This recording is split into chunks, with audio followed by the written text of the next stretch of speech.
Yo les geeks. Ah, la Lune, ce caillou inerte qui fait rêver tant d'astronautes que de complotistes. Quoi? On me dit à l'oreillette qu'il y a de l'eau? Mais attendez, hein, vous emballez pas. Je vais enfin casser le mythe alimenté par tous ces médias. Non, s'il vous plaît, ce n'est pas parce qu'une planète abrite de l'eau qu'elle abrite la vie. Mais je veux maintenant vous parler du cas de la Lune. 1. La découverte. Cette découverte n'est pas récente du tout. On a toujours su qu'il y avait de l'eau dans certains cratères de la Lune. Mais là, on a découvert qu'il y avait de l'eau sur toute sa surface.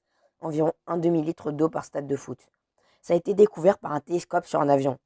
Euh, ouais, vous avez bien entendu. La NASA observe l'espace depuis un Boeing 747. Il vole au plus près de la Lune et il a découvert de l'eau. 2. D'où vient-elle?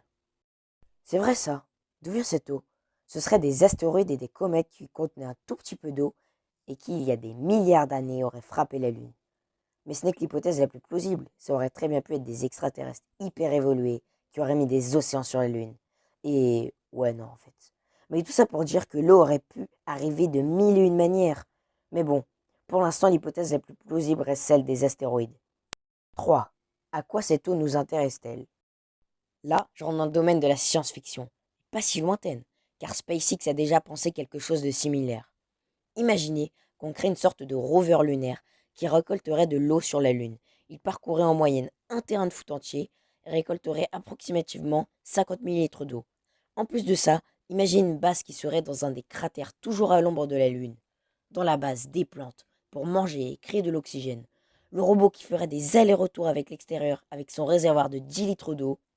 Et pour la lumière, des panneaux solaires et des centrales thermiques exposées au soleil. Et en plus de ça, ils seront bien plus efficaces que sur Terre. Au soleil, sur la Lune, il fait en moyenne 125 degrés.